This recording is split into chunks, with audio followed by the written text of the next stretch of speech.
Okay. Good evening, everyone. This is Brock Beard from lastcar.info for our second live stream of Speed Weeks 2021, coming at you just after the conclusion of the Truck Series race, the Next Era Energy 250, won unofficially by Ben Rhodes. But who nearly won the race is just as much of a story as anything else. A fantastic selection of drivers that very much needed good runs, very much needed wins in particular. One very familiar face in second place being Jordan Anderson, getting back-to-back runner-up finishes at Daytona with his black number 3 truck there. Fantastic job for him. Coming the unofficial margin of victory, 36 ten thousandths of a second there. A tremendous effort there between himself and the 99 at the end there. But just a few seconds before that, seemed like we were about to call home the finish of Corey Roper's first Truck Series victory. The move that he moved on Sheldon Creed there on the final lap, the both of them putting each other in the wall, and then him completing the pass, exiting the tri-oval into turn one. Roper really looked like he was going to have something going there at the end. And came very close, much like Bubba Wallace in yesterday's duel, of coming to victory there. But as we've seen in a lot of these races here lately, much like we've seen at Talladega before, entering the tri-oval and the finish line are still a pretty long distance apart, and anything can happen at that point. I just asked Chase Elliott and Ryan Blaney after the Busch Clash the other night. So we have a little bit of a different deal there. But yeah, I mean, a terrible break there for Corey Roper. At least he's got his truck in one piece. But he's got a lot to be happy about there after not even running the finale at Phoenix last year, having to scale back, lots of sponsor issues there. That 04 truck really trying to get this whole effort going. But tremendous effort. I mean, he's definitely got all the reason in the world to leave with his head high. You could say as much as you want about the amount of attrition that we had, and we did have a tremendous amount of it. A lot of different accidents that whittled down a lot of the bigger competitors, as we see in a lot of these races. But at the same time, Roper was running in and around the top 10 for much of this race. That red and white truck seemed like he was really flirting with the top 10 for much of it, and preparing his moves for the end of the race. And luckily, he was able to move from about the 6th spot to the lead in overtime there, and have come very close to a victory. We'll see how things look going forward, especially since there's only one other super speedway race for the Truck Series on the season. It's going to be a very different deal there for the rest of the year, but certainly a lot that he can look forward to get some strong runs further down the line. I think it was just a couple of years ago when that team was starting up that he was getting some surprising runs on the 1.5 mile tracks. Hopefully this augurs well for how well he's going to do at those tracks, even though the discipline is a bit different from one discipline to the other. So, Fox didn't interview Roper. Is that true? Oh, now that's depressing. They really needed to. I don't see how they couldn't. They probably didn't know what he looked like. They probably had, something like that. But no, come on. The man came within 1/10 of a second there of the victory, and they would have absolutely had to talk to him at that point there. But Roper's a great story there. I don't know if he's related to Tony Roper. I'm seeing questions in the comments already on that. I think they're from different states, so I don't think it could be just more of a coincidence there. But either way, I mean, great to see this team really try to make their way in there. Hopefully, this will get the team more attention and more coverage down the line, and not just at the super speedways. But that'll be a story for another day there. But yeah, Anderson and Roper, great runs for them. Ryan Truex and Carson Hocevar for the Nice Motorsports team. Ended up getting in the top 10. Very different from the situation that we saw at the last place battle there. That ended up settled in record time, even before they reached the start-finish line, with James Buescher after he made his return to the Truck Series just last year at Texas, making his first start since then for Daytona. And I believe one of his first starts at Daytona since his win in the Xfinity race in 2012, when, much like in this race, everybody piled into each other in the last corner, and he came out the last man standing in that scenario. This one, exactly the opposite scenario. He plows in the back of a couple of trucks that were checking up when the number 15 of Tanner Gray was breaking down right at the start, an issue with the drivetrain on the 15. Gus Dean also collected in it. Derek Kraus, the first of multiple accidents he was in. All of them piling into each other. One who avoided that accident actually was Jennifer Jo Cobb, who had a sterling qualifying effort but dropped to the back of the field in order to save her truck for the finish. She managed to avoid that accident while Kraus, Dean, and Buscher did not. Dean actually came back out there for a lap. They patched the truck back up, apparently didn't clear the clock, and pulled in behind the wall under the damaged vehicle policy. Gray's team was working on the 15 truck for a lot of that race. It wasn't declared out until around the halfway point before the number 15 actually fell out, but he was classified in the 35th spot there. But Buscher is going to be your feature unofficially for your last car article later tonight for the truck series, pending, of course, the results from technical inspection, which I'm sure both Anderson and Roper are going to be watching very closely there at the end of the day. But mentioning Jennifer Jo Cobb, an 18th place finish unofficially for her. So good job by that team in their first race with Fastener Supply Company, increasing their backing of the Cobb effort. Great to see her have additional sponsorship. Chris Wright coming out in the 12th place finish there in spite of the huge pile up there on the final lap of the race. Spencer Boyd got the worst of that one there. Good to see him climb out of the number 20. His teammate there in the 13th spot. Chandler Smith had quite the yo-yo of a day. Seemed like everybody was spinning out in turn one in one way or another, and then somehow finding their way back into the lead pack again. John Hunter Nemechek and Sheldon Creed are very much in similar situations there. Creed having that one incident where he was nearly driven right into another wreck by Jason White. Just a lot of chaos in this one in general, even more so than we saw in the second race of the duels. But we'll certainly talk about the duels as well at the same time here, because I know we didn't cover that yesterday with those races running as long as they did. But an interesting battle there. You had quite a few different teams wadded up there, but some interesting stories that we'll be certainly happy to talk about in the NASCAR website and going forward from here. Blue Cup, thank you so much for the super chat here. Predicted the Roper will win before the race pain. Well, again, rough situation there for you, but hey, I mean, you definitely showed more faith in Roper before the race to pick him for the win than the Fox broadcasting booth did. It seemed like they were just kind of at a loss as to how to handle it with him coming down the line and hoping one of the ThorSport guys is going to pull it off, which ultimately ended up happening there. But Roper, again, I don't think this is going to be the last we heard of him. I think it's very possible that he's going to be able to be back in the picture again, either at a super speedway or again at the 1.5 miles where he was having some good runs. I believe at Las Vegas once he had a good run out there in qualifying and the race. But we'll see how that all shakes out. Certainly a strong field in the truck series, as you saw in the entry list storylines article posted earlier this morning. The massive entry list that we saw in the truck series and the Xfinity series far outclassing that in the Cup series. Which only had one extra entry from last year. 10 drivers not entered, not making the field for tonight's race. Among them being Norm Benning, who did actually have a fan sponsorship deal there. I did buy one of those spots on there, and so big thanks to the folks over at Norm Benning Racing for not only putting my name on it there, but also the lastcar.info website. So kudos to him. Unfortunate that we couldn't get the truck into the field. I don't know if that's going to be the same truck he's running at the Daytona infield road course, whereas other teams like Jennifer Jo Cobb's have super speedway trucks set aside versus their week-to-week entry. We'll certainly find out going forward, but certainly good to see him get additional sponsorship as well. I think with the expansion of all these different teams, that's definitely good to see as well. You don't have a whole lot of them running without logos on the trucks in general. Again, things kind of are to rise and fall in general, and we've talked about that in the Field Fillers series, of course. But we had a different scenario with that in the truck series, and good to see at the same time there.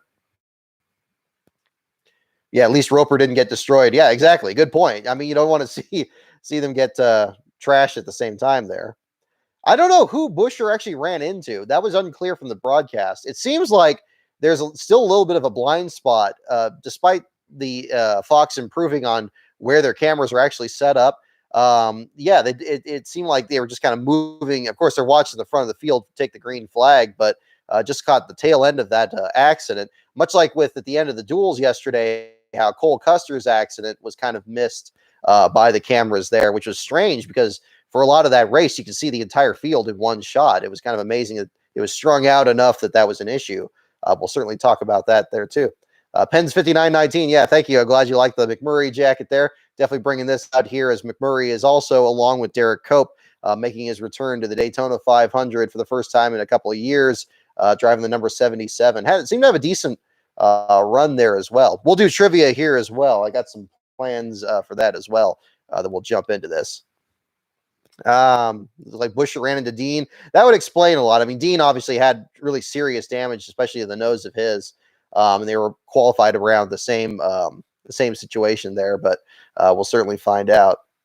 But yeah, an entertaining race there for the Truck Series. I wish they wouldn't have torn up quite that much equipment.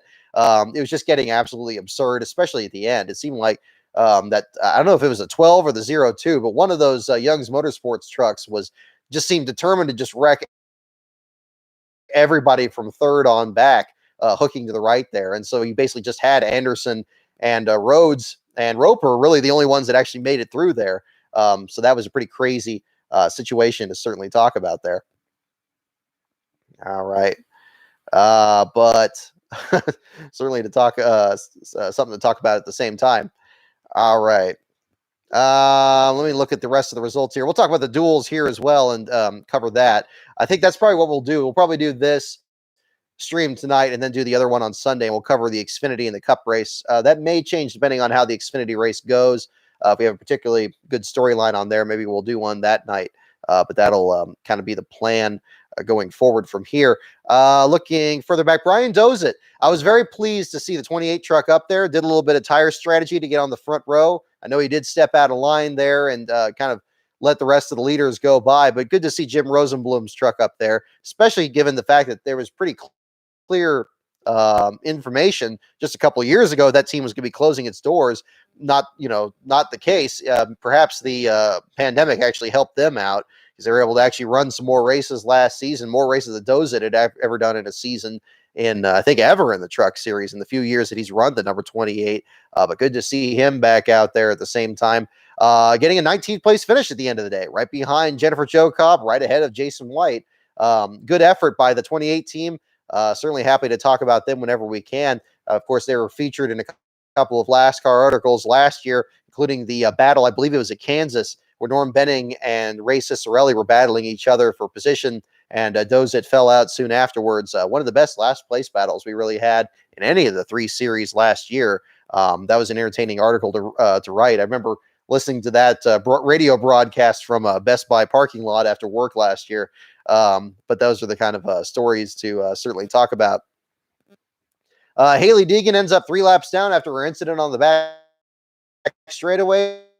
Seems to be doing a decent job out there for your first Daytona start, not her first Truck Series start, but her first Daytona start in the series. Got hooked there in the middle of the stage ride cloud there, managed to avoid damage. It seemed like the only issue that she was having was really holding the inside line out there. I know the debate's been ongoing, especially since Jeffrey Bodine's accident in 2000, about whether the Truck Series should even be at Daytona. I think the trucks being loose and really a handful out there is more or less the norm. So I guess you can't be too critical on her. But again, a decent start. Not a top 10 finish there, but some semblance of keeping the truck in one piece. I don't think she was in those wrecks at the end. I didn't see that there, but obviously with all the smoke and stage ride clouds kicking up around there, I guess it was a little hard to tell from one way or the other. Let's see.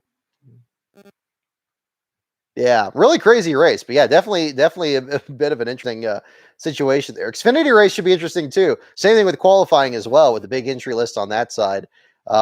I guess we could do a preview of that as well here for the Beef It's What's for Dinner 300 race on that one. Ty Dillon definitely looking for a comeback there after his DNQ in the 500 the other night. So I guess we'll go ahead and transition into, if you have any other questions on the Truck Series race, definitely go ahead and mention in the comments. I'll jump into talking about the duel since we didn't do a show yesterday. First and foremost, I have to say, after Almirola's win yesterday, I think he is going to be a very serious threat to win the Daytona 500. And I don't say that lightly there. The way he was able to command the lead in that, leading, according to the results here, 52 of the 60 laps. I'm surprised he didn't lead even more than that. He was able to stay up front there. He was able to retain the lead and actually keep the lead a long time, which is something that's really difficult these days in the Cup Series. Even with the single file racing there, somebody's still got to be the lead engineer. And you can have people drop out of line and try to take the lead there. The way Almirola was able to handle that car and the little bit of swagger he showed afterwards, rubbing in the Super Bowl loss of the Chiefs there to Clint Boyer was it was a nice touch there too. Great run there. I think he's going to be very dangerous in the 500 this week. I know I picked Ryan Blaney to win, but if I had to choose over again after this race, I think he would be very high on the list. Certainly looking to make a comeback after the 2018 loss when Austin Dillon dumped him in the last corner. Dillon, of course, winning the second duel, also going to be one to watch. That was Last Bro's pick. So he, of course, reminded me of that very quickly during that race as well. Great run there on that one. We'll talk about race 2, of course, here in a little bit. Looking through the lineup here, you had Ryan Preece getting into the field, not having to rely on his qualifying speed that already locked himself in. That got Austin Cindric into the show, which was good. It was unfortunate he had a bit of a fluke there with that pit road speeding penalty that dropped him further back in the lineup. Good to see Cindric in the show. I think he'll put on a good performance, especially with how strong these Fords are, and especially the Stewart-Haas ones. Penske is actually going to have to really step up their game to keep up there.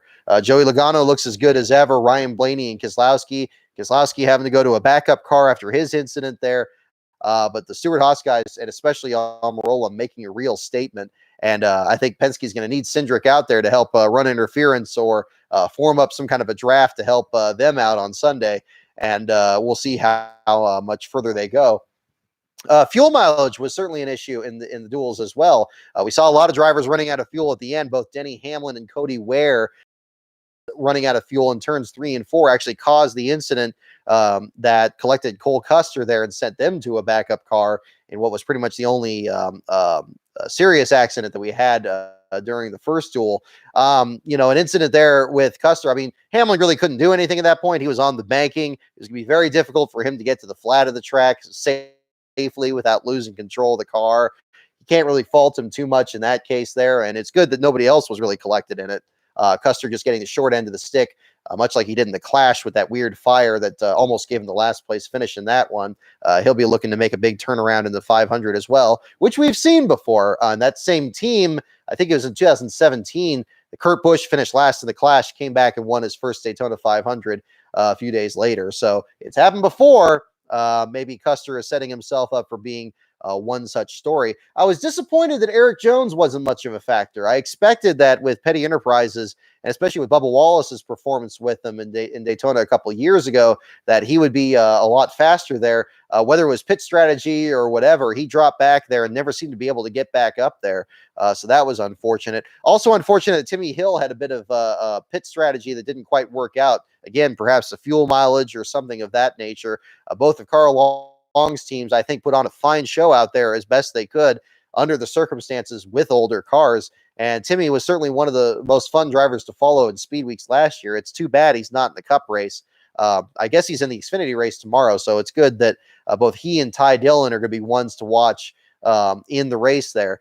Ty Dillon, of course, missing the show when Ryan Preece raced his way in, handing the extra spot to Cindric. Heartbreak for him. But as I mentioned on Twitter, and it got a lot of traction after that, if this is the first reason that you don't like the charter system, this is something that I and other people have been complaining about for years, especially right from the start. It's a difficult situation. I know we had other versions that were much like the charter system, where you had the top 35 rule, or where you had other guaranteed spots that were in the field, or even no guarantees, where you had to finish in the top 14 no matter who you were in the duels at one point. You could have different situations in that sense, but this charter system is really to blame for a lot of concerns here. But I think more than anything, the number and variety of teams is really the canary in the coal mine. And again, it's telling that this Cup season, the greatest season ever as it's being billed, it has some hype here with, of course, the Michael Jordan team and the Trackhouse team with Pitbull and all that other stuff. But again, how many teams have been lost and how many sponsors have been lost to make that happen? The fact that aggregate only resulted in one extra team on the entry list than before. You would have thought with all this discussion of these other teams and drivers coming in that we would have an entry list that would rival the Xfinity Series and the Truck Series, but that just isn't the case. And the difference is specifically the charter system. Now, apparently Steve Phelps came out and made a statement today about this. I haven't seen the video yet. I liked it. I like the tweet to watch it later on. but I'd be interested to hear his words on it. It'll be interesting to see how all this shakes out, because again, this narrative that you need to have the 40 best teams out there and you need to have the best drivers out there. The problem is, again, no matter what, you're not going to be able to legislate away slow cars. Either you're going to have a charter system with slow cars out there that are having charters that guarantee themselves in the field, and they don't need to improve their performance, or they could just rely on pay drivers and who cares where they finish. Or you're going to have a situation where you just let the invisible hand of the market work things out, and maybe teams start up and teams collapse, and you still have slow teams out there that are just trying to find their way in there to grow their teams and build their organizations. I think, if you're not going to have that situation one way or the other, I think what's the point of even having this charter system in there? Expand this out there. If you have a limit of 40 drivers out there, that's just completely arbitrarily set. There was never a convincing reason that it had to be 40 cars. If you had 43 cars, of course, you would be able to have Ty Dillon out there in the field. You'd have Timmy Hill in the field. You'd have a couple of these other guys in there. But again, it's these arbitrary decisions that NASCAR let happen by letting the RTA take more control here. Something, again, that Big Bill France wouldn't have let happen, and was the reason that you had independence into the 1990s there.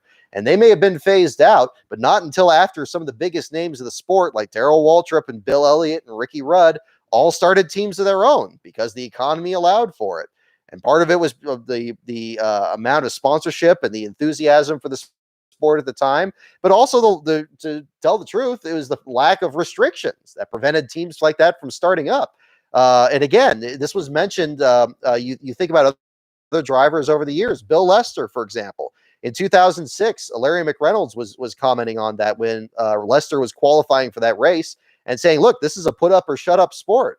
If you could put a car together and it passes inspection and you get it out there, you can go ahead and compete for a spot." And he went in there and he did. He qualified for a race, a couple of races, as I recall, for Bill Davis. So a different situation there with that. And again, they need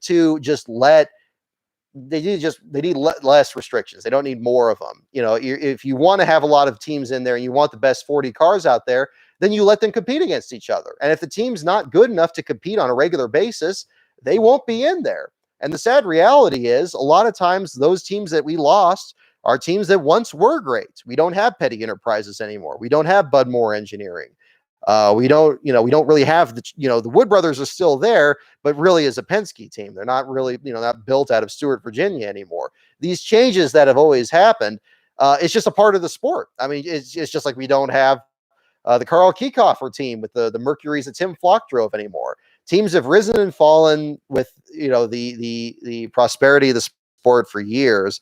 And again, when you create some kind of artificial barrier that prevents that from happening, to give the team and again, to give the big teams the illusion that they are more marketable to sponsors and that they're not going to collapse. Again, the value of a charter is only valuable if you're closing the team. It only works if you're shutting the team down. It's pointless otherwise for the team that way. And look at all the other chartered teams we've seen close down. Look at the chartered teams we've seen that can't get sponsorship, that still can't get sponsorship.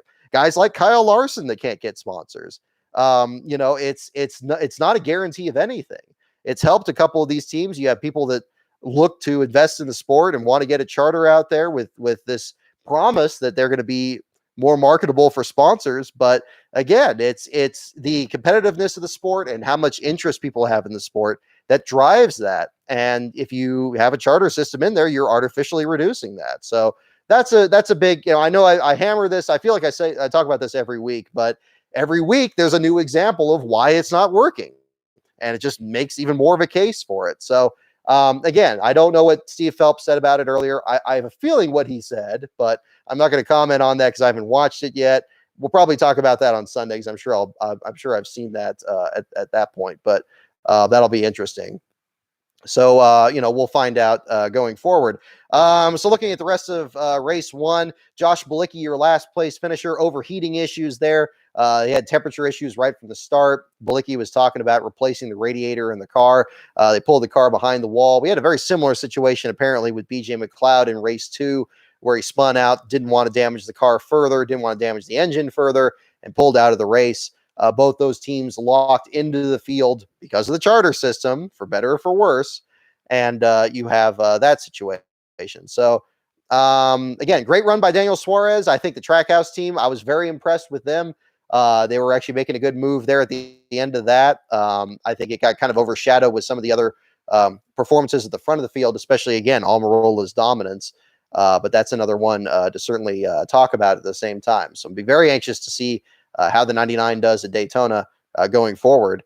Looking at Duel race number 2, we mentioned BJ McLeod, again, your last place finisher.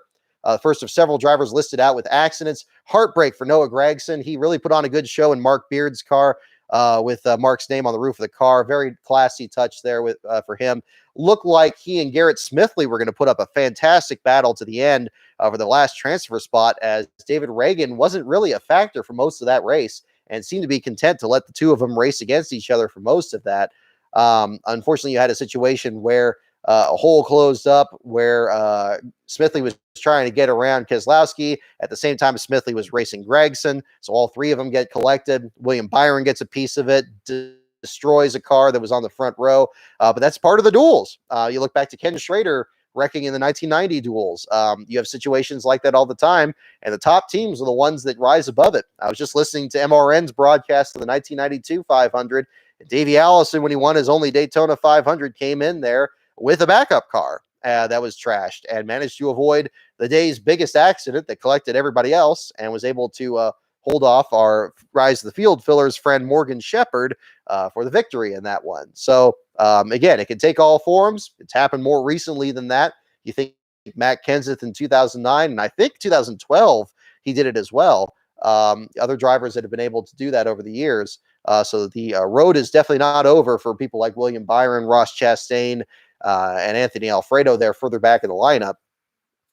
But David Reagan did ultimately race his way in. She got Kaz Gralla into the show after Gralla had serious damage in one of those wrecks, which is also exciting to see. The Colleague Racing team has really made a statement on the super speedways in the Xfinity Series. I can't wait to see Justin Haley get some more races in the Cup Series here in the future. We'll see how that shakes out with the remaining schedule between Gralla and the others. But Gralla as well, wearing my number 61 shirt from his time in the Fury Race Cars effort. Great run by him. Good to see him in the field. I think he's going to be exciting to see out there. His career, again, has been fascinating, especially when he drove the Fury Race Cars effort and trying to get the 61 car out there running show cars and limited backing and everything was an exciting storyline. So to see the continuation of that in his first Daytona 500 start, certainly good to see. But again, heartbreakers for Garrett Smithley there, as well as Noah Gragson there on the wrong side of the cut line. Both of them, I'm sure, will be back in the future there. Again, the first of just many attempts at the Daytona 500. And Gragson, of course, your defending winner of the Xfinity Series race at Daytona, will certainly be one to watch tomorrow when the boys in that division take over. Corey LaJoie, I was very impressed with him in race 2. I mentioned him briefly in the article there. I still think the paint scheme is pretty ugly. The black roof with the white car and the weird specs all over it. But again, some cars that maybe don't have the best paint schemes have pulled off wins before, and Spire Motorsports, could very well have another good piece on their hand. LaJoie, of course, was a factor in the finish last year, unfortunately overshadowed by the Ryan Newman accident, but he was in the top 10 at the time of that one, and has had some other great super speedway runs. I believe this is the first run that LaJoie had that was better than 16th in one of the duels, and that's in several performances with Go Fast Racing and BK Racing. Seems to have found a good spot here with Spire. So we'll be watching to see what he does. And of course, Bubba Wallace. I got to mention the elephant in the room there for sure. 23 team, again, like we saw with Corey Roper tonight, entering the tri-oval, looked like he was on his way to victory, but Dylan pulled off a great move there at the end. I think that augurs quite well for how the 500 is going to be. We could see another big pass in that last stretch between the exit of turn 4 and the tri-oval. We didn't used to see that too often. Usually if you cleared them through 3 and 4, you were pretty much set. But I think, again, suddenly with this current package, whatever division it is. And we'll see what we're going to see in the Xfinity Series tomorrow. That distance seems greater than ever before. A whole lot can happen between that turn and the middle of the trioval there. So that's going to be really interesting to find out. Kyle Busch very quietly getting a fourth place finish. So he will not pull off the Speed Week sweep there with the Clash win, the duels, and the 500. But still a good run there that he could build off of for the 500. I know that's the prize he's certainly more concerned with to end an 0-1 streak that he's had in his own career. Chase Elliott's car, I like the changes to his paint scheme, I got to say. Not just the fact the car was painted, which already made it look better, but those little yellow accents, I think, were a nice finishing touch. I think there was too much white on that paint scheme in the past version, so it looked really nice on that end. Yeah, I liked McLeod's paint scheme. I liked Joey Gase's paint scheme. There's some great looking cars here in this field. I think it'll be fun, really, to do. I am planning on doing a Daytona 500 starting grid.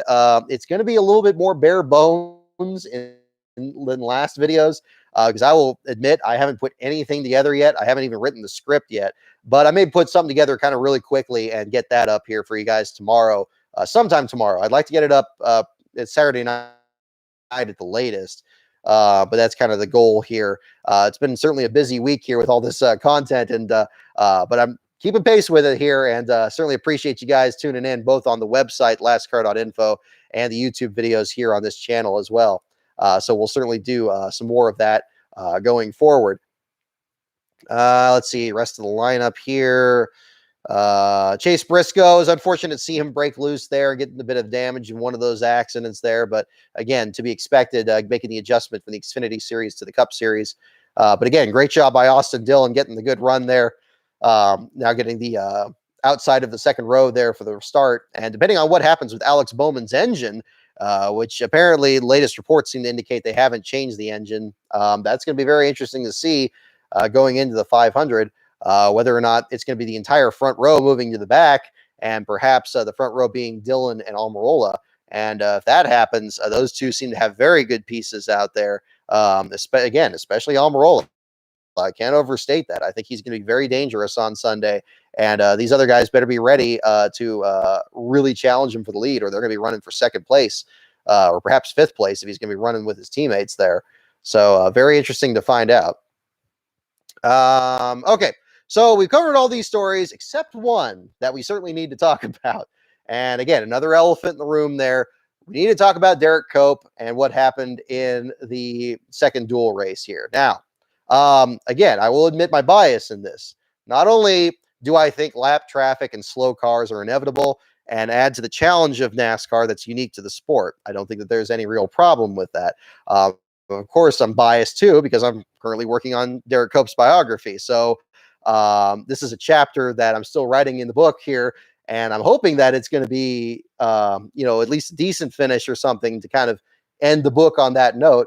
I'm preparing in my mind if that is not going to be the case, and maybe he struggles a bit more in the 500 and how to phrase that going forward. I think I have a way to kind of work with that. But it's unfortunate to see how much that team struggled this week. Teams do struggle in the speed weeks, and especially in speed weeks now when it is fewer days and fewer practices and fewer opportunities to get your car right. Now, 9 times out of 10, when you unload a car at the track, it's not going to get much better than it is when it's already unloaded. You have to really count on circumstances to kind of fall in your lap to get a better performance out there. This could very well be the situation for Cope going forward. Cope indicated in his media appearance last week that he doesn't particularly care what people think about him being out there or their expectations of how well he should be doing or how well he should be running. And I can certainly understand why he's not on social media, especially after the response that his name was last night. I think if he searched for himself last night, he'd be really frustrated for sure. But he made very clear several times that he does not read any of that stuff. And I think that is certainly for the best this week under the circumstances. There's a lot of different ways that you can look at what happened on the last lap of that race last night. Again, with the fuel mileage situation, I think it was very clear that there were a lot of teams, especially at the back of the field, that were running by themselves, that were running out of fuel at the end of the race. And that ultimately costs a lot of teams in getting guaranteed spots or guaranteed strong finishes there. It seems from every indication that that was the situation with Cope. Cope was not stopped on the back straightaway. That is the most common label from all of this. But I know in the narrative of all this, he may as well have been. You think about the example that Ned Jarrett did, where he drives a passenger car down the back straightaway, and a stock car comes by and blows his doors off. Basically, if you're driving anything lower, anything at any kind of reduced speed, much less pit road speed, it's going to be hazardous out there if you're on the track surface. And here's the important detail to remember from what happened there. The yellow line rule still exists. As much as I hate the yellow line rule, and I think it's really restrained and ruined a lot of super speedway races, as much as I think the judgment calls have messed up everything, and I still don't like it. I still think it played a role in the finish of that race, because if Bubba Wallace took the lead and everybody was going to be splitting hairs about whether he crossed the line or whether he didn't, I still think that if Bubba still won that race, NASCAR would be very lenient in their judgment call. They know what ratings are, and they know what brings in the ratings. I certainly don't think they were going to take away the win from Bubba Wallace under those circumstances. So they were probably relieved that Austin Dillon took the win and avoided them from having to make such a call in that circumstance. At the same time, when you look at Derrick Cope, he was below the line. He didn't merge into traffic. It wasn't a Kevin LePage situation. He wasn't trying to get into traffic and do that. If he was trying to do that, or if he was running way too close to that line and sandwiching the field up, then yeah, you can't do that. You got to give the leaders a lot of room. That would have been inexcusable. As far as I'm concerned, he was below the line. He was out of the way of traffic, and he was far enough down the straightaway that they should have seen him at the time. And if Bubba Wallace wanted to do some really crazy move down the back straightaway and draft off him and try to move below the line there, well, there's such a thing as assumption of the risk out there, people. And this is a difficult situation. You have to also consider, where were the spotters in all this? Where were the spotters telling everybody, hey, there's a slow car in the back straightaway, keep an eye out for him? Where was NASCAR in all this? Maybe they should have thrown a caution on the last lap. As much as I don't like cautions at the end, if you have a car that's running that slow, and if you think that he's not getting out of the way, then maybe that's a reason to do it. Maybe the fact that NASCAR didn't throw the caution was they felt that there was no hazard. I'm sure somebody saw it. I'm sure somebody was reporting it over to NASCAR. And if it was that much of a hazard, something would have been done. So what you had at the end there was was thankfully not anything serious. Now, obviously, if something serious had happened, we would be talking about an entirely different circumstance. And I think it's tempting in these situations to talk about what could have happened rather than what actually did. If Bubba Wallace came down there and was trying to make that pass on the back straightaway and went just completely below the line and didn't see Cope or didn't anticipate how slow Cope was or didn't anticipate the closing rate, and you had a serious accident, then yes, obviously we would have to talk about we'd have to talk about a very different story. But we would need to talk about the story from both sides in that case. Why would, the yellow line rule still exists. The drivers are aware of it. Bubba Wallace shouldn't have even thought about going below the yellow line, much less flirting with it. So again, there's responsibility on both sides here. I think if Bubba Wallace didn't even attempt that, people would be much less concerned about Derrick Cope and being off the pace there on the back straightaway. And I think that's the part that really can't be lost in all of this. Is again, it's a two-way street here. And Bubba was, taking advantage of Cope on the inside there much earlier in the race too. The first time Cope was lapped, Bubba took advantage of that too. Not saying he shouldn't have. You do anything you can out there to try to make the best move you can. But, he was threading the needle through there in a tight side-by-side battle, trying to get around Cope about lap 17 or 18 when Cope was lapped the first time. So perhaps, he was anticipating this. He knew it was the last lap. He was probably pleased that Cope was there because, hey, this was giving him an opportunity to win the race, and he very nearly did. He was leading right after that moment. So again, I think slow traffic is never going to go away. Don't even try to, there's slow traffic in Formula One. There's slow traffic in motorcycles. There's slow traffic everywhere. But in NASCAR, again, with the full contact racing you have, with the safety measures that are in place, they should be able to navigate around traffic no matter what the track is. And yes, you need to be more attentive on the super speedways, but both sides need to be. If you're the lap car, you don't pull a Kevin LePage. You don't get above the line. You don't get in the way of traffic. You don't cause a terrible accident. That should go without saying. But you shouldn't go below the yellow line, especially when you know that is basically, it is designed to be a breakdown lane. Just like you have breakdown lanes at Indy, just like you have breakdown lanes at Darlington. It used to be at Darlington, the banking was the breakdown lane. It's only years later that that you have that be the groove and the inside be the breakdown lane. So again, it's what is normal and what is actually always there. And that's the part that needs to be considered. So this is it's a different situation, but yeah. And again, yeah, Peter Vonson, I'm seeing your comment there. Yeah, you're hitting it right on the head. Yeah, I don't like the O-line rule either, but it did its job last night. It kept Bubba Wallace from going too far down there to the point that he would have run into somebody on the breakdown lane and caused a terrible accident and potentially injured himself and Cope and anybody else. And Cope stayed below the yellow line, knowing that anything, that everybody's going to be even riding the line, because you can put, like, I guess, apparently, according to the latest version that I'm hearing on this rule, you can put a tire on the line and not have it count as going below the yellow line, which is a new one on me. That seems to be the judgment call we had from Chase Elliott last year at Talladega that kept him in the championship hunt. So it's a bizarre situation. There's a lot of little moving parts in here, but I think in the aggregate, what we have to take away from this the day is slow traffic's never getting out of the way.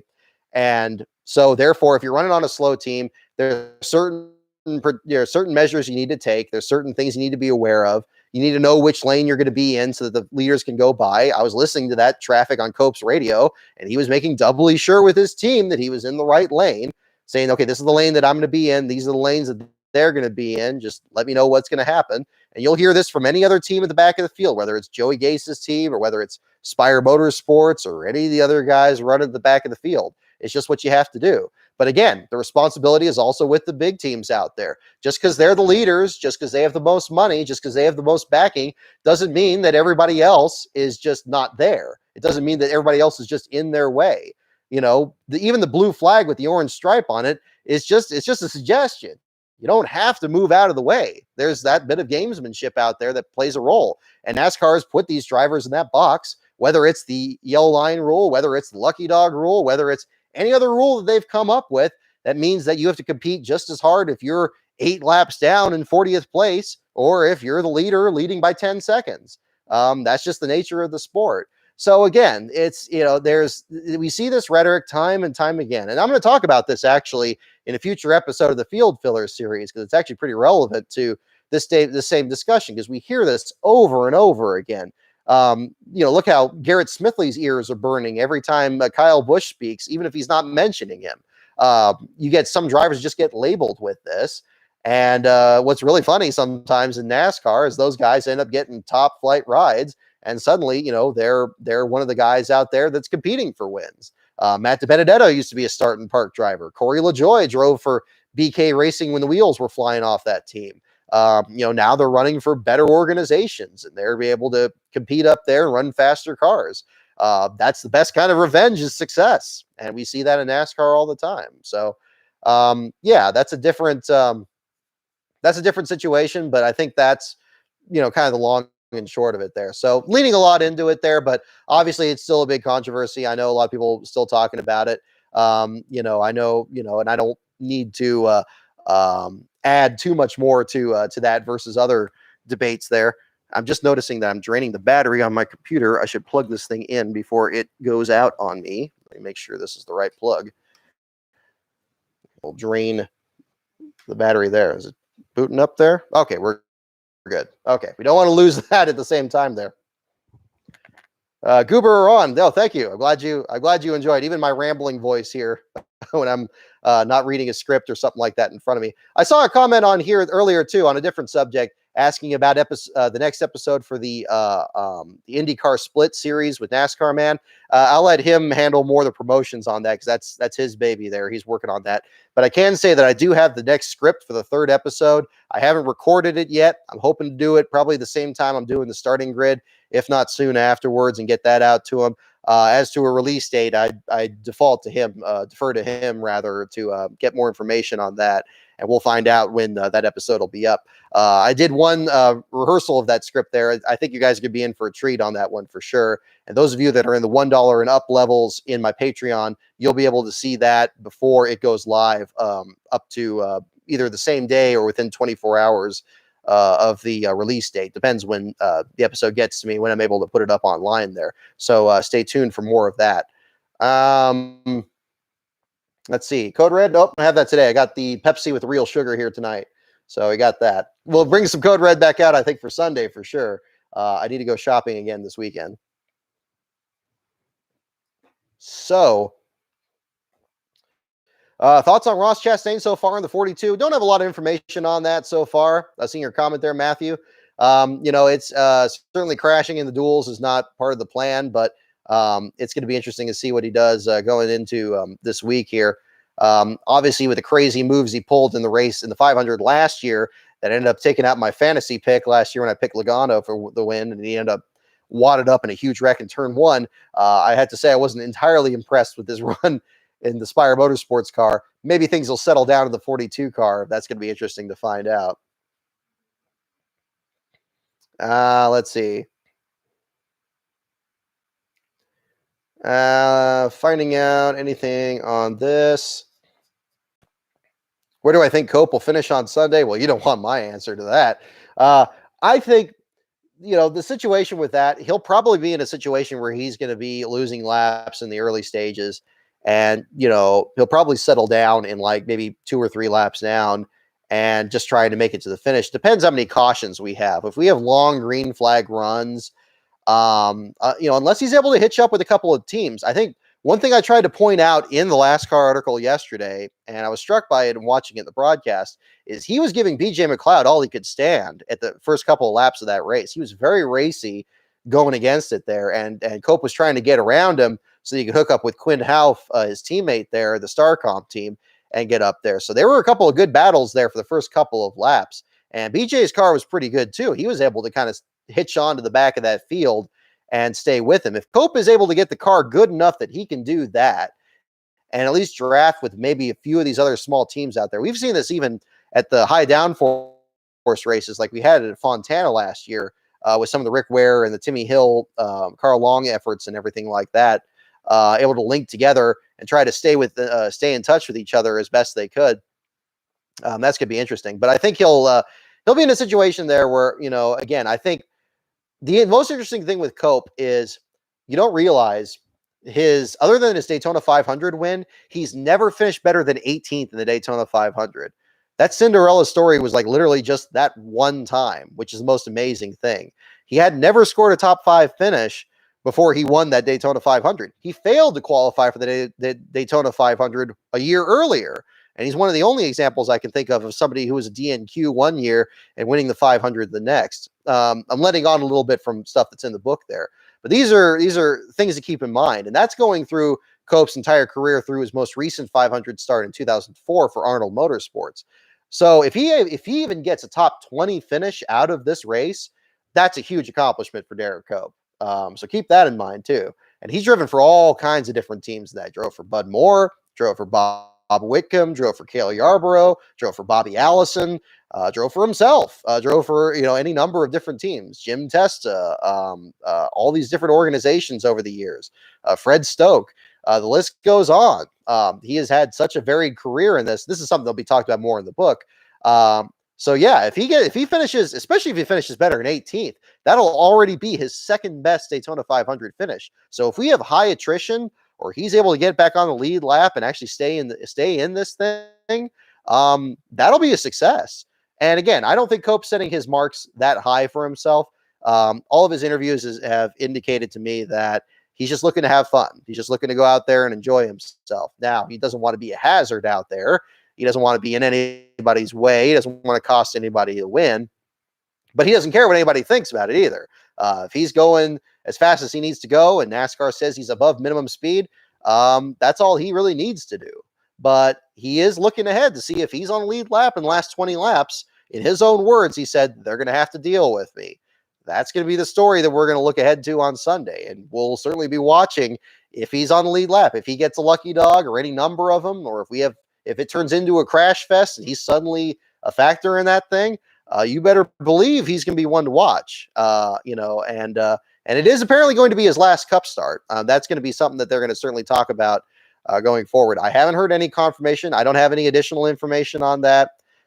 His media availability last Friday is about the only information I have to go on that, where he said that this is most likely going to be his last Cup Series start He's not saying, never say never. He even talked about running even other series, maybe doing something like Jimmy Johnson's doing, where he wants to try open wheels. He actually has a couple starts of the 24 Hours of Daytona, you realize, even a few years ago. So he's had kind of a diverse racing career there. We saw even in the 24 Hours of Daytona this year with some competitors that were in their 50s and 60s and in whatever level they call that, with the bronze or the silver or whatever level those competitors are. So that'll be interesting. So again, if you're in the 500, you have a chance to win it. And we've seen strange things happen so often in the series. Like I said in my video the other day, Petty's the exception and Pearson's the rule. You have drivers that make just, even as great as Dale Earnhardt was, or as great as David Pearson was, each of them only won at one time.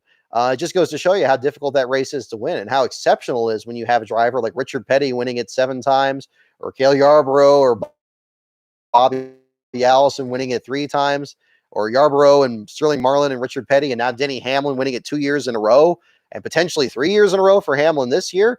It's exceptional. It's not the norm, and winning the 500 is hard enough already.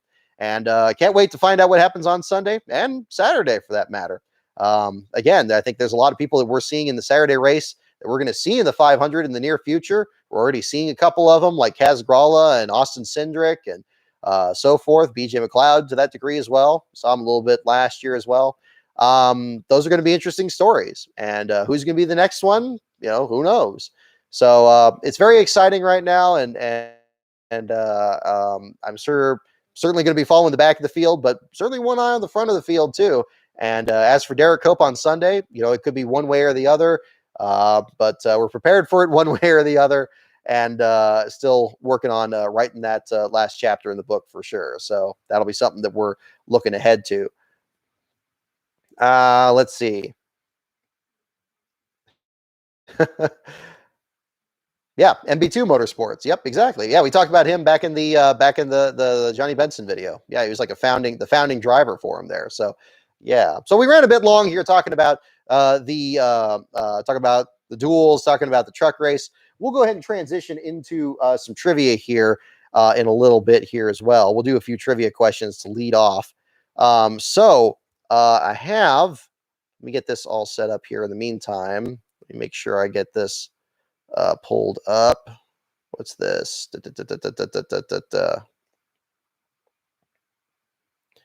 Alrighty. So, we'll check here. Okay. Yes, trivia questions. Okay, so we'll do again the categories here, and we'll jump on here.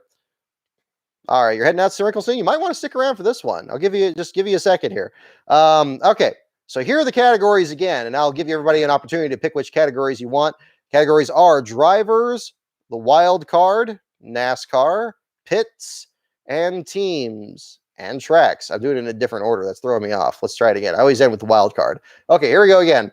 NASCAR, pits, teams, tracks, drivers, and the wild card. All righty. Okay. So here are the categories: NASCAR, pits, teams, tracks, drivers, and the wild card. Racing Refresh, thank you so much for the super chat there. Kudos on the fun coverage. Thank you for sure. There's a lot, like I always say, there's a lot of competition out there. You have a lot of places to go when you get your racing fix, whether you want pre-recorded or live streams or anything. This isn't the most highly produced show here, as you can tell. But I appreciate you all tuning in here and listen to me ramble on about this for entirely too long. So I do appreciate it. All righty. Okay. So we got, let's see, we got a couple for drivers. We got 3, 4. We don't have owners on here, Matthew Lumsden. That would be a good category, though. That's really more the teams category. All the above. Let's see. Seeing a good few for drivers here. Teams. Wild card. Okay. Wild card for the 500. Let's see. I'm seeing 3. I'll probably do drivers here. I think we had a good amount for that. So we'll jump into this here. All right. Let me get a good one here.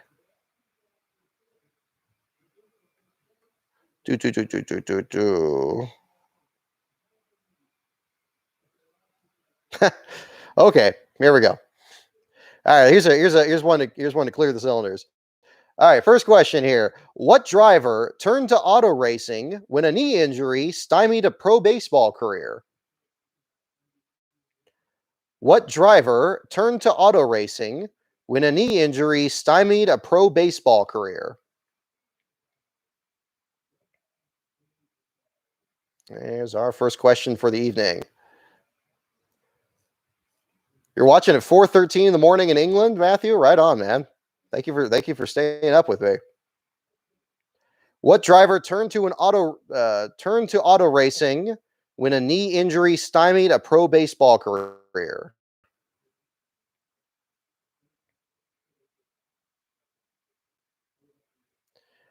Alrighty.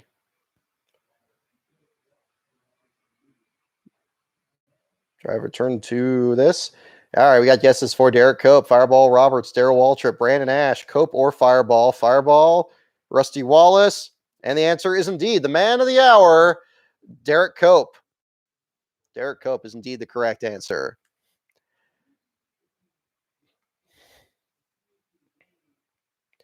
Alrighty. So this next question, I got a little something here. Now I know we just do the trivia for fun, and by and large, that's still going to be the plan going forward. But I do have a little something for this weekend that I wanted to throw together. I got a hold of our good friend Comics by Bruno on Twitter, and if you've seen his artwork, he does some real fantastic, like kind of like part ways between like really detailed drawings of old race cars and kind of a cartoonish style to it. He does some great comics on there. Definitely check out his Twitter feed at Bruno Raphael _46 if you haven't already. Why am I mentioning him in this time here? Well, I got reached out to him and I commissioned one of his drawings for a certain project here in the meantime. So let me show you this right here. I had him draw JD McDuffie's Classic Trophies Pontiac, and I printed some stickers here. Now, this isn't going to be every trivia question or every trivia night or anything like that.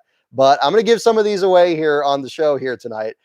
So definitely stick around here on this. First person to get the right answer on these, I'll mail one of these out here to you, and we'll do that. I don't have a whole lot of them here, so we'll do it for just a few questions tonight. But we'll have these be your I guess your daily double questions will be one of these here. So yeah, take a look at the detail. He did a fantastic job on this thing. He decided to kind of go halfway between the styles there, where he kind of puts like something similar to the original logos and then the real thing. He said the Classic Trophies kind of looked like it was kind of something that was already like one of his fictional sponsors, so he kept that on there.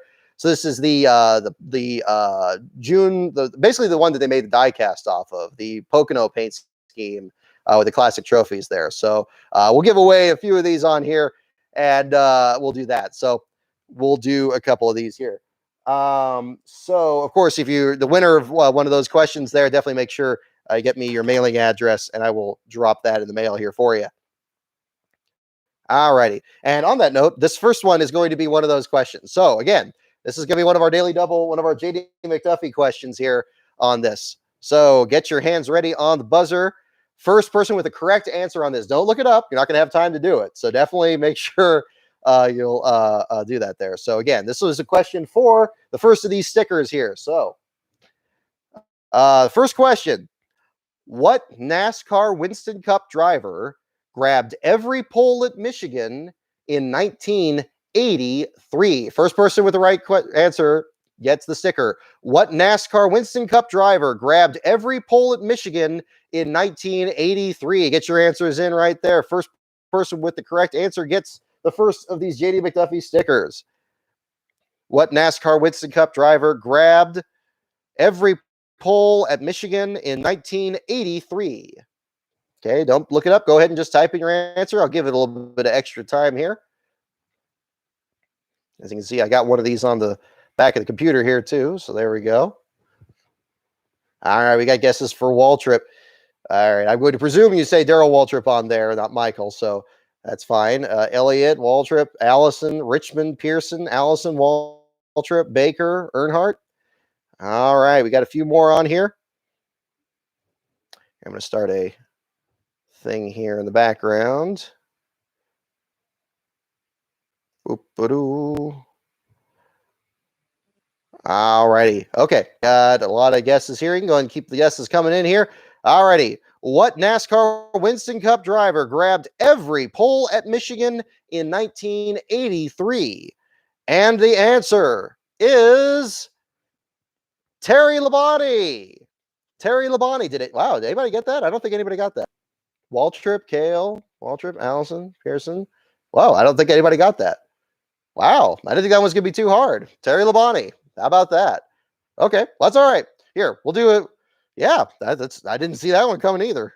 Okay, we'll do. Okay, well, next question here will also be for the sticker. We'll keep going. Somebody's gonna get it here. I'm glad I made it a hard question. I guess I could make it an easy one there. Yeah, Terry Labonte. That was not my guess. I thought the people that picked Darrell Waltrip were the ones that were gonna get it there, but that seemed I guess not. Ah, here we go. Here we go. Okay, next question. This is also a driver's name. Daniel, thank you. Glad you like the jacket. All righty. So next question. So again, for this JD McDuffie sticker by Comics by Bruno, big thanks to him for the sticker. Daily double question here. Get your hands on your buzzers here. Get ready to type in a driver's name. The question is, who inched past Dale Earnhardt and Cale Yarborough to win at Atlanta in 1984? I'll read it again. Who inched past Dale Earnhardt and Cale Yarborough to win at Atlanta in 1984? Don't look it up. Just go ahead and type in your answers. First person with the correct answer gets one of these in the mail. Who inched past Dale Earnhardt and Cale Yarborough to win at Atlanta in 1984? I'll let the answers come in here in the meantime. Who inched past Dale Earnhardt and Cale Yarborough to win at Atlanta in 1984?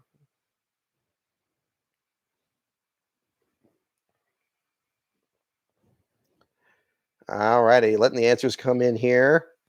You got Elliott, Earnhardt, Shepard, Rusty, Shepard, Labonte, Bodine, Bouchard. I'll read the question again here for anybody just coming in here. This for one JD McDuffie sticker by Comics by Bruno, the Pocono edition. Who inched past Dale Earnhardt and Cale Yarborough to win at Atlanta in 1984? All righty. The answers are starting to slow down a little bit. We'll do the answer here. And the answer is Benny Parsons. Benny Parsons. Did anybody get that? Elliott, Earnhardt, Shepard, Bouchard. Oh my gosh, I don't think anybody got it. Oh my gosh, these questions are too hard. Okay, maybe I'll do an easier one here just to make sure I don't. I'm not trying to hang on to these here, folks. I'm definitely trying to give them away. Okay, got it. Okay, it's all right. We'll do it again. This next question, whatever the question, if it's easy, if it's hard, we'll still a sticker question. So still a sticker question. Alrighty. Okay, here we go. This is an easier one. We'll probably get some harder questions too. Underfunded. Exactly. Okay. Alrighty, here we go. Yeah, this is jacket from McMurray, the 26 car. So you got the patch there. I love that paint scheme, by the way. I like the 2006 better than the 2007. Although Sam Bass made the 07 one, which was nice too. Alrighty, here we go. Next question for, again, this JD McDuffie sticker, which is going home to somebody. Come on. Doggone it. All right, here we go. What flavorful nickname does Dale Earnhardt's gas man respond to? Type in your answers right now. What flavorful nickname does Dale Earnhardt's gas man respond to? What flavorful nickname does Dale Earnhardt's gas man respond to? Joey Fairbanks, you are on the button. Chocolate is indeed the correct answer. Of course, Joey Fairbanks, you are the first winner of one of these stickers. Let me just make your note here.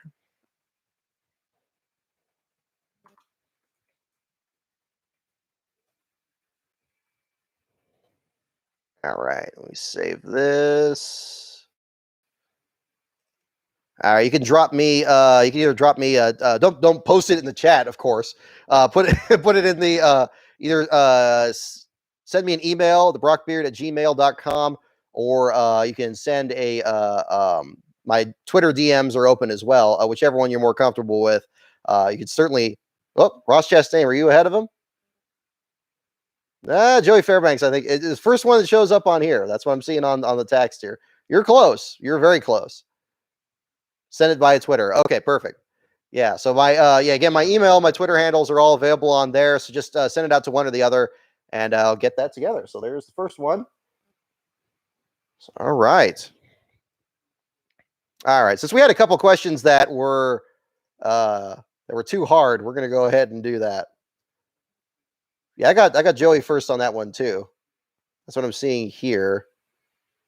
I got Joey Fairbanks, Easy Coldy, Austin Foster, UF Hornet, and Ross Chastain 10. This isn't going to be the only question. We'll keep doing it. All right, here we go.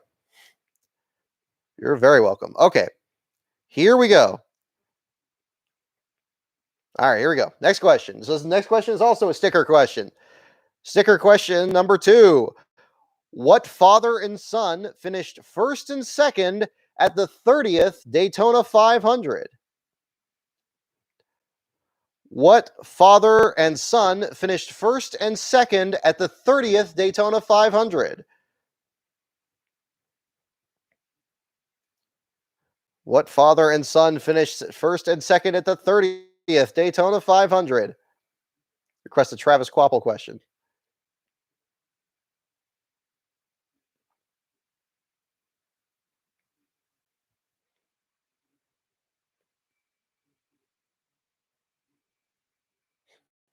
Is anybody? Are people pulling my leg, or are other people's chats showing different people first? Because I don't want to mess people up on that. We could come up with a different way to do this if it's not working on that. Maybe we'll do a randomizer or something. Alrighty.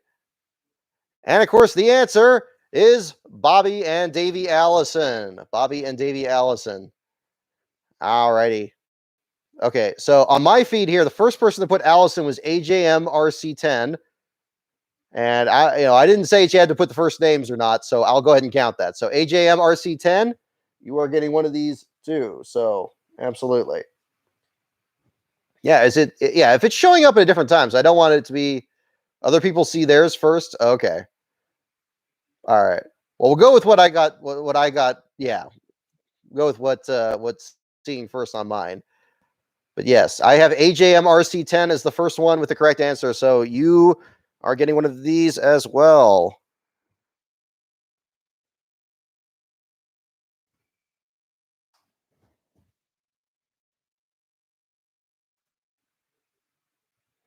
All right.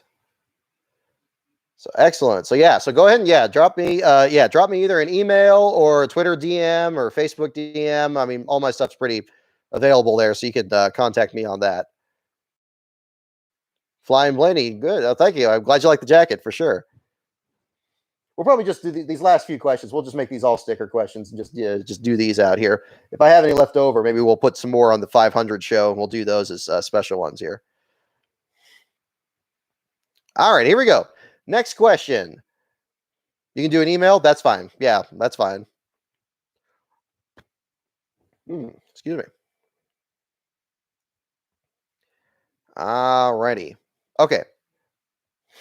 How many do I have? I have a few. I don't have a box, but I have a few. I have a small stack here. I don't have too awful many of them here. So we'll just do a few questions here tonight, and maybe we'll space them out here a little bit afterwards. Oh yeah, it's been pretty cold here. We've had that. Sticker for a 500 last car prediction. I might do that. That would probably be another way to do it. Well, Dave, I definitely wanted to debut him on the show here tonight, but maybe we'll do that for Sunday. I hope that doesn't come off morbid or anything, but everybody knows me from the JD stuff, so I think people will like that. So I'm sure that'll be okay. Alrighty. Maybe we'll do a Twitter post tomorrow. Okay. All right. Next one. This is also a sticker question. So, okay, get your hands on your buzzers. Ready for this one. Okay, here we go. Next question. Who raced his brother Al on a Virginia short track to pick who drove Winston Cup? Who raced his brother Al on a Virginia short track to pick who drove Winston Cup? You can put first name, well, we'll put first name. Put first name. Who raced his brother Al on a Virginia short track to pick who drove Winston Cup? You do first name or full name or yeah. Who raced his brother Al on a Virginia short track to pick who drove Winston Cup? All right, I'll wait for some more answers coming. Don't look it up. Go and just type your answer in there. Who raced his brother Al on a Virginia short track to pick who drove Winston Cup? It's a race of who is the fastest internet. Not necessarily. Not everybody's going to get the right answer right away. I think I know the answer to this one. I'm not sure. I think this one might still be on the table. Who raced his brother Al on a Virginia short track to pick who drove Winston Cup? Wait for a few more answers to come in here. Okay, we got several for Unser. We got Bobby. We got Glenn Wood. We got Burton, Ward Burton, Dale Jarrett. Who raced his brother Al on a Virginia short track to pick who drove Winston Cup? And the answer is Ricky Rudd. Oh man, Dusty DeBoer. I think you got it right under the line there. Ricky Rudd is indeed the correct answer. Dusty DeBoer, I think you were the only one who got it. I see a lot for Unser. The Al thing makes it sound like the Unsers, but then it's talking about Winston Cup, and it's talking about Virginia. Yeah, Ricky Rudd. There you go. Dusty DeBoer. Send me your mailing address. You get a sticker as well. There you go. I know. I need to make a lot more of these. I don't know. I can't always say that I'm going to be doing like prizes on every show, but Daytona's special, so it's cool to do it at this this weekend here. Yeah, that was a hard one. That's a hard one.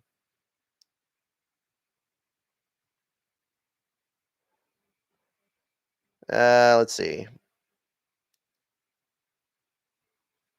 Ooh, here we go. Here's another good one. Here's another good one. Alrighty. Next question. What driver? I should write that down too. Make sure I got that. How many have I given away? Is it 3 or 4? It's 3. Okay. So those are the names I got there so far. I'll make sure I got those. Do I ship to Canada? Yeah, that's fine. I have international stamps. So yeah, absolutely. I made sure because I know there's a few of you. I hope, by the way, I know I sent some stuff out to Patreon members recently, so hopefully that started. I know a couple of people have got their stuff. Hopefully those have come in too. But yes, I do ship to Canada. Okay, next question. We haven't done the question yet here. We'll go ahead and jump into it here. What driver had 5 back-to-back seasons with 10 or more wins? What driver had 5 back-to-back seasons with 10 or more wins? DM me. Okay, right on. Thank you. What driver had 5 back-to-back seasons with 10 or more wins? Okay, this is a sticker question. This is a sticker question. Get your answers in there.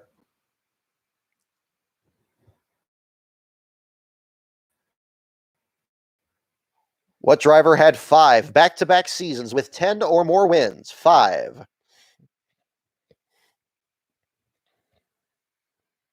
Alrighty, and who's the first one we got here?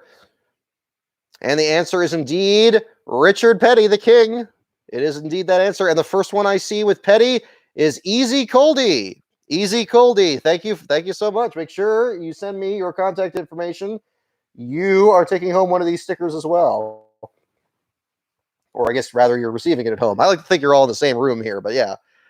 Easy Coldy, you were the first one on that. So right on.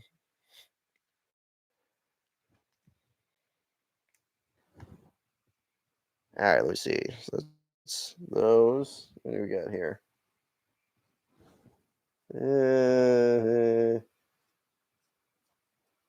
maybe we'll do a few more here. We'll do a few more. I can mail these out tomorrow. I'm gonna save. How many you got like here? I'm gonna save a few for Sunday, and then we'll do just make sure because I'm sure we'll have more people in the show on Sunday, but we'll do a few more here for you guys here in the meantime. Okay. You like Jordan Anderson? Yeah. All right. I'll have to figure out a way to mass produce these things more, or make a way to make sure everybody can get one that wants one here in the meantime. All right. So let me get. Okay. All righty. Okay. Here we go. This time we are looking for a year. A year is what you're going to be typing in. I'll give you a heads up here so everybody can type it as quickly as they can. A year is going to be the answer. So we're looking for a number. So get your fingers ready on the keypad here. And here is the question. This is a sticker question, of course. What 90s year did Ward Burton begin racing in the NASCAR Busch Series? I'll read it again. What 90s year did Ward Burton begin racing in the NASCAR Busch Series? What year in the 90s did Ward Burton begin racing in the NASCAR Busch Series? All right. There's only so many options here, so go ahead and jump right into it there. I think once we get about 10 guesses here, or at least most of that, we'll probably do it here.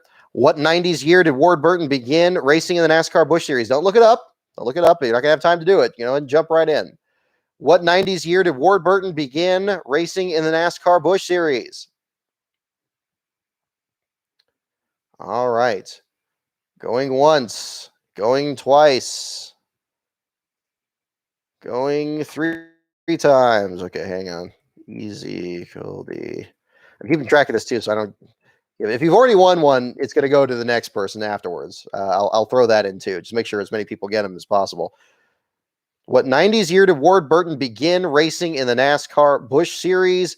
The answer is 1990. 1990. 1990 is the correct answer. And the first one I see with that. Okay, hang on. Let me look. Counting. First one I see Andrew Lusk. Andrew Lusk, you are the first one. Congratulations. You have one of these stickers too. Excellent. All right.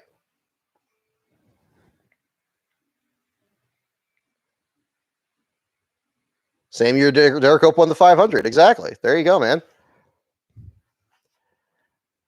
All right. Okay. And this is 1, 2. 1, 2.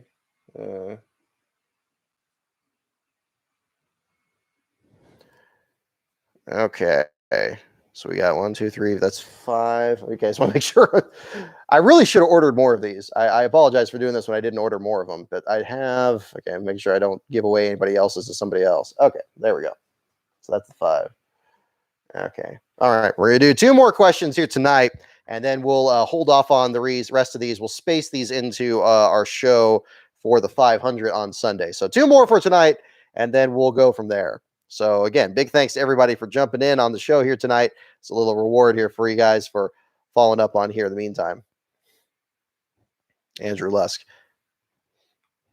All righty. Okay, not that one. Let's get a little more difficult one here. All righty. Okay. What time would it be Sunday? I would say within about 10 to 15 minutes after the race is over with. That's usually about the time it takes to kind of get settled down, get set up and all that. So within that range. And what I'll do also, not all the questions are going to be sticker questions. I'll space them out so they're not all in a row. I'm doing them in a row tonight because we had a lot of questions that were really difficult, and we're just doing that. So we'll have a few questions out there, and we'll space those into Sunday's show. So we'll do that.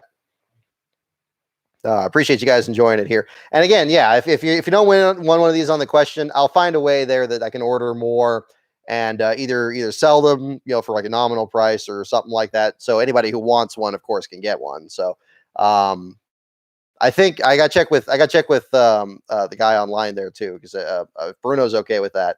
He was okay with me printing the stickers, so I hope he's okay with me selling them. So we'll find out.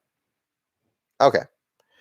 Alrighty. So here's the next question. Here's another question here for you guys. All right. So get your hands on the buzzer. This is the next to last sticker question for tonight, and then we'll wrap up the show here for this evening, and we'll reconvene on Sunday. Alrighty. Next question is, what driver won the first NASCAR Busch Series race at Daytona in 1982? I'll read it again. What driver won the first NASCAR Busch Series race at Daytona in 1982? Type your answers in right now. And whoever is the first one will be winner of the sticker there. What driver won the first NASCAR Busch Series race at Daytona in 1982?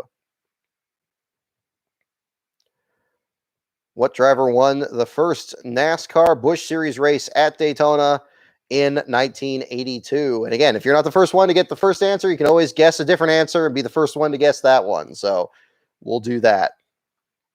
All right, we got a good amount coming in here still, so we'll see.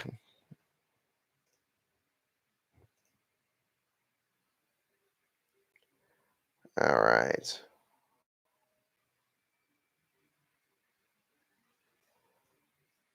Okay.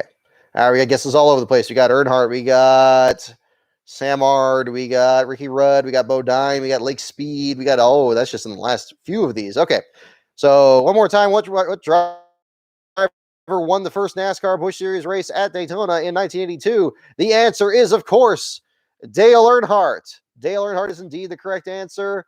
The first one I see with Dale Earnhardt is Tyler Steinberg. Tyler, congrats. So make sure you send me your either by email or by message on Twitter or Facebook, whichever you prefer. Tyler, you are winning one of these. So right on. It's okay, Ross Chastain fan. Look, again, don't be too disheartened if you don't win one here tonight. We're gonna make some more of these, and we'll either sell them or we'll do them on future shows. Here, we'll figure out a way to work that out. I already know I need to get more of these, so that's a good problem to have. All right, here we go. Let's see. So that one's here. So we got one more question. We'll wrap up the show tonight with one more sticker question for you guys, and then we'll do a few more here.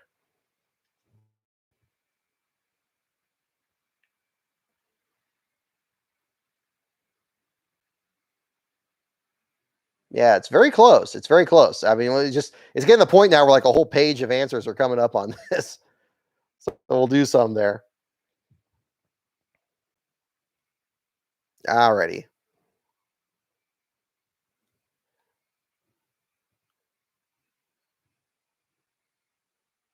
All right. Nope, not that. Let's see. Let's get a good question here.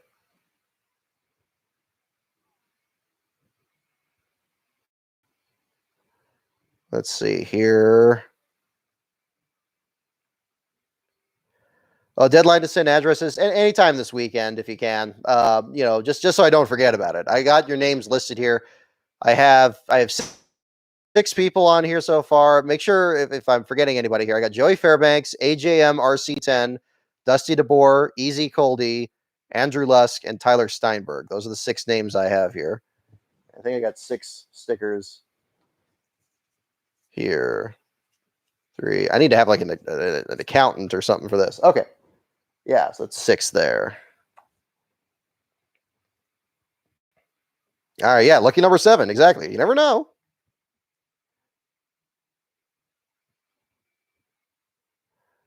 All righty. No, not that one. Let's see.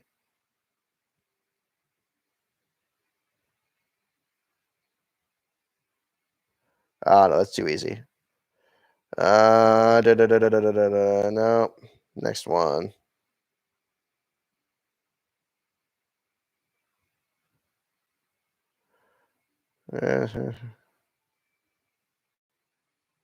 Okay, here we go. All right, here we go. Last question of the night. Last sticker question of the night. We'll do a few more on Sunday. We'll kind of space them out here a little bit. We'll make them like bonus ones. This is just a little something for those of you guys here tuning into the Saturday one. We'll probably have a few. I know I'm not going to have enough for 500 show, but that's okay. We'll do a few of them that night. Maybe we'll just do 5 questions, and that'll be the thing, because I'm sure there's probably not going to be a shortage of stuff to talk about from the 500. So we'll do that. Okay, here's the last question. Get your hands on the buzzer, and we'll go ahead and do this one here. All righty. Last question of the night. If you guys are ready, here it is. Looking for a driver's name here, by the way. Who won the last NASCAR Winston Cup race ever held at Ontario in 1980? Who won the last NASCAR Winston Cup race ever run at Ontario in 1980? I'll read it again as the answers come in. Who won the last NASCAR Winston Cup race ever run at Ontario in 1980? All righty, the answer's coming in. We got Petty, we got Wallace, we got Parsons, we got Petty, we got Ard, Pearson, Parsons, Petty, Allison, Baker. The Chotch, I think you're close. Who won the last NASCAR Winston Cup race ever run at Ontario in 1980? Yeah, whatever happened to that track? Unfortunately, yeah, there's a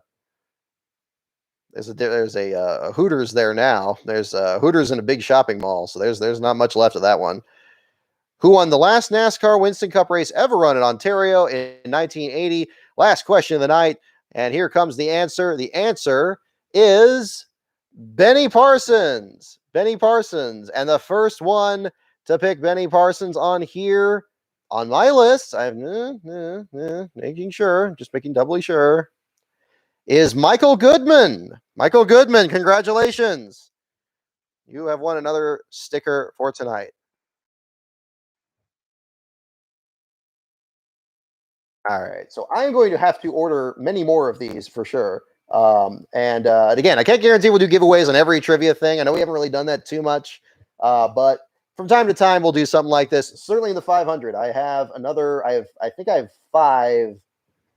I have 5 left, and I know that's not a whole lot, but you know what? That'll be good. We'll do a fast 5 here on the Sunday show. Those will be the last ones I'll have in stock for now.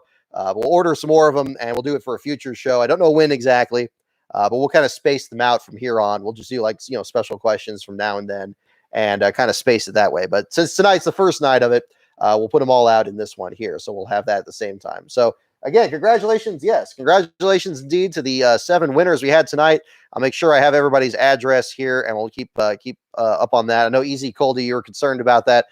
Yeah, just anytime in the next couple days, it's fine. I can just mail them all out together. That'll be fine. So stay tuned on there. Again, I appreciate your guys' support. Appreciate you guys tuning into the show. Our next show will be on Sunday. I don't think I'm gonna do the show on Saturday after the Busch race. If we do, we won't do the stickers that night. We'll do the stickers on Sunday. So if I end up doing the show that night, don't worry. We're still gonna have the stickers on Sunday there for that. So we'll do that. Our 500 show tends to be our biggest one of the year. Obviously, last year for different reasons. Hopefully this year, not for the same reason. But we'll have more people in the show. We'll have some fun with that on there. So in the meantime, thanks again for tuning in. Stay tuned to lastcar.info later tonight for the article on the Truck Series race tonight. Congratulations to Ben Rhodes for the win. Assuming he didn't get disqualified. I haven't heard one way or the other. We'll find out. We're going to do planning on doing a starting grid video, looking to kind of squeeze it in tomorrow. At this point, it's like 50-50. Let's see how that goes. I think it'll come together, but it'll probably be very bare bones, but we'll try to get that up there for you guys. But either way, we'll certainly do the last place coverage for the Xfinity race tomorrow and the Cup race on Sunday. And, well, heck, kind of a lot more to talk about. So stay tuned again for the show on Sunday. Again, it'll be about 15, 20 minutes, maybe after the end of the race, thereabouts. We don't do trivia right at the start of the show anyway. We'll space that out later in the day. And we'll go from there. So again, thank you again for tuning in, and stay tuned for more content on this channel as well as the website and Twitter at LastCar on Brock. Thank you so much, everyone.